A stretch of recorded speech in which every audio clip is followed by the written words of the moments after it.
Y si hoy le tuviéramos que poner un título a este día, el título sería Cristina acelera a fondo para llevarse puesta a la justicia. Sí, como lo estás escuchando. Hoy como nunca quedó claro que Cristina está acelerando a fondo para llevarse puesta a la justicia y que empezó a correr la cuenta regresiva para que Alberto Fernández cumpla con su parte en el pacto inicial, el que lo llevó al poder. ¿Cuál es ese pacto? Lograr la limpieza de sus causas y la de sus hijos. Te voy a contar los hechos concretos que van en este sentido. Podríamos decir que con lo que pasó hoy en el terreno de la justicia, que fue muy grave y la queremos explorar en profundidad, es una movida muy relevante en la meta de la impunidad y lo que podría pasar, porque te quiero contar lo que podría pasar.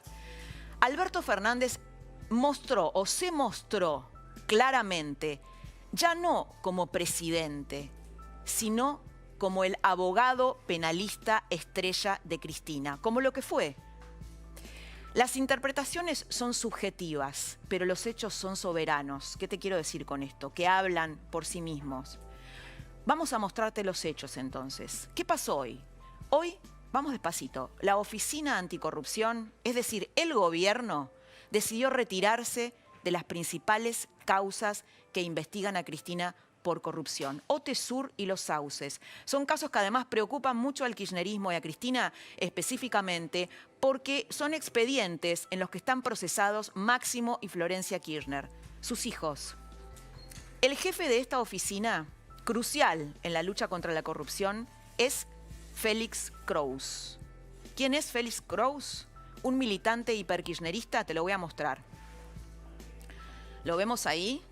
Militante hiperkirchnerista. Tiene el mismo perfil, para que te ubiques, que Horacio Pietragala, el secretario de Derechos Humanos, ¿te acordás que pidió la libertad de Jaime y de Martín Báez? ¿Qué significa esto?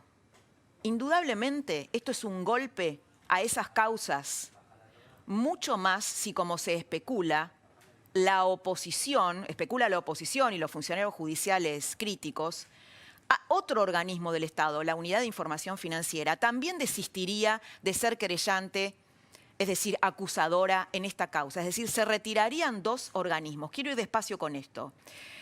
Esto circula en los pasillos de la justicia. No sucedió. Puede suceder también que la UIF se retire.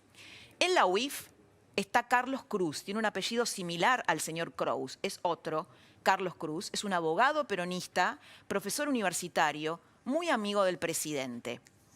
Cruz, igual que el jefe de la Oficina Anticorrupción, dio indicios de que su oficina podría dejar de ser querellante en los casos que complican a Cristina. ¿Cuándo? Cuando fue nombrado en su cargo y le hicieron una entrevista. ¿Y entonces qué dijo? Dijo que la UIF, que es un organismo que se dedica a investigar delitos financieros, no debería abocarse a investigar la corrupción estatal o política, sino al lavado de dinero proveniente de las offshore. Esto es lo que dijo Carlos Cruz. La verdad es que no se los puede acusar de no blanquear sus objetivos para los que quieran verlos. Y me quiero detener acá un minuto para darle espacio a nuestro invitado de hoy, que es Jorge Osona, el historiador Jorge Osona, integrante del Club Político, un súper prestigioso intelectual, para que me eche un poquito con sus comentarios este editorial. ¿Cómo lo ves, Jorge Osona? Bienvenido y me gustaría saber qué pensás de este avance sobre la justicia. ¿Qué tal, Laura? Mira, todos nos preguntábamos cómo iba a ser. Finalmente lo que está ocurriendo es que está pasando, bueno, y está siendo así. Esto era la crónica de un proceso anunciado. Finalmente la alianza entre los dos Fernández tenía un sentido que era lavar a la vicepresidenta, porque la vicepresidenta, dicho sea de paso, es la única que tiene un proyecto político más o menos sólido, que es de una u otra manera volver, ella o a través de alguien, ¿no?, en el año 2023. De manera que todo lo que está ocurriendo es esperable, ¿no? Pero el plan, Jorge, parece ser más ambicioso todavía, a juzgar por las declaraciones de los propios protagonistas de esta trama jurídica. En una entrevista que publica hoy Clarín, Kraus el titular de la Oficina Anticorrupción, hizo una declaración que podría anticipar una vista previa, ¿viste?, del desguazamiento de la Oficina Anticorrupción. Un organismo que siempre fue molesto para el kirchnerismo. Escuchá lo que te estoy diciendo. Desguazar la Oficina Anticorrupción. Dijo Kraus, la declaración es esta, la estamos viendo, este es el primer capítulo, lo adelantó, es decir, el que avisa no es traidor, ¿no? Este es el primer capítulo para reordenar nuestra intervención judicial, para resetearla de alguna manera. Desistiremos de otras querellas más e iniciaremos otras pocas. A buen entendedor, ¿no?, estas palabras. En medio de la pandemia, el presidente busca tratar una reforma judicial que anunció en su discurso ante la Asamblea Legislativa y que la verdad es que tiene un fin noble. Lo que pasa es que en este contexto realmente siembra dudas, ¿no? Se está hablando de ampliar el número de miembros de la Corte. No es noble el ampliar el número de miembros de la Corte si la reforma judicial que pretende descontaminar a Comodoro Pi de los servicios de inteligencia. Pero vamos al tema de la Corte.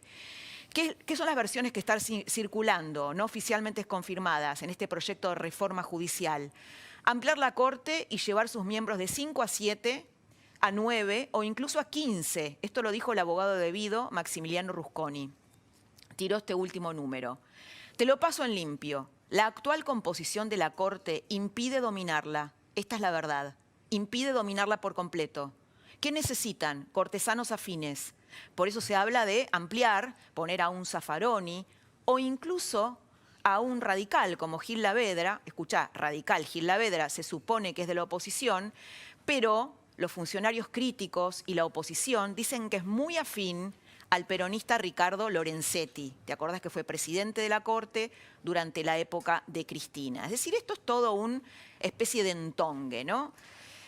¿Qué pensás, Jorge, de esto, de este entramado? Mira, es una trama bastante misteriosa, ¿no? Porque cuesta imaginarlo a Gil Lavedra, bueno, en esta componenda, ¿no? De todos modos, daría la impresión de que se trata de una jugada política más de fondo, ¿no? Que por detrás de este aspecto judicial hay gente que se está aproximando al gobierno y que puede llevar a darnos algunas sorpresas en términos de la composición del oficialismo, es decir, una nueva transversalidad. Hay que ver que Alberto Fernández fue un poco el autor intelectual de la transversalidad, de modo que a lo mejor este aspecto judicial es anticipatorio de otro más estrictamente político, ¿no? ¿Y sabes también qué fue Alberto Fernández cuando era jefe de gabinete de Néstor Kirchner?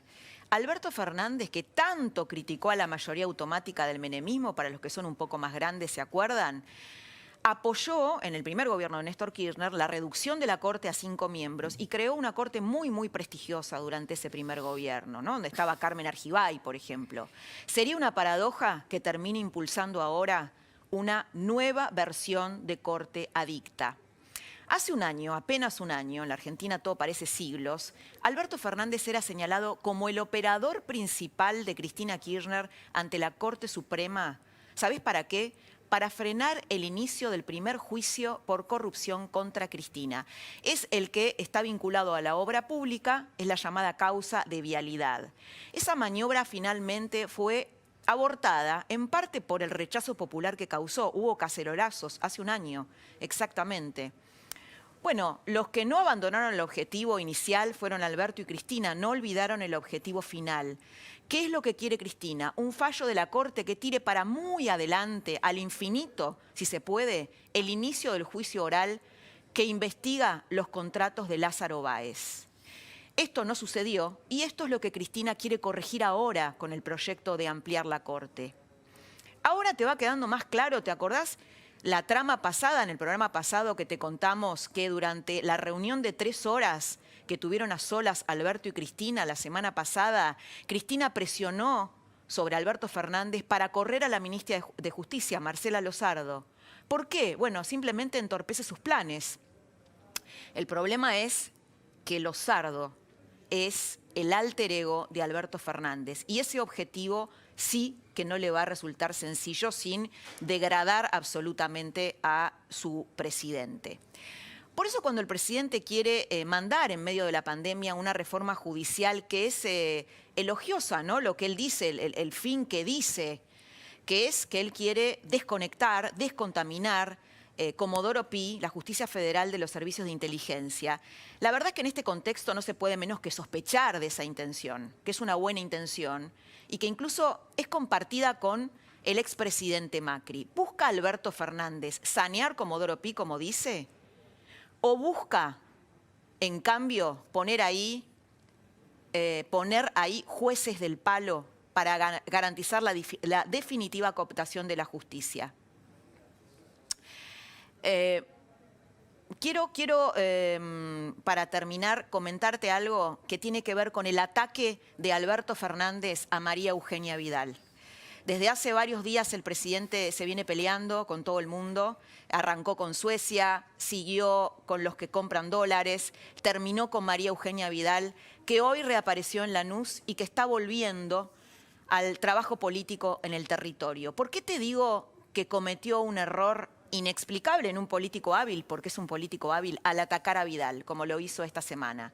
La atacó por el estado de los hospitales en la provincia de Buenos Aires y sobre todo por los de La Matanza, un territorio donde se concentra la pobreza como pocos y que fue gobernada en forma ininterrumpida desde el regreso de la democracia por la misma fuerza política del presidente. Bueno, es un error porque Vidal perdió las elecciones en la provincia básicamente por el fracaso económico del gobierno de Macri, pero se fue con muy alta imagen. Hay una teoría que tiene bastante consenso entre los consultores de imagen y es esta: no es buena idea atacar a alguien con una buena ponderación, una ponderación positiva en la sociedad, mucho menos si el ataque es de un hombre hacia una mujer. Acá, por supuesto que intervienen factores psicológicos, pero esto es muy mal recibido. Por eso, este también es el dilema que tenía Macri en un momento, que si atacaba a Cristina, corría el riesgo de que ella levantara puntos en su imagen. Por eso nunca la atacó personalmente, sino que mandaba a otros hacerlo.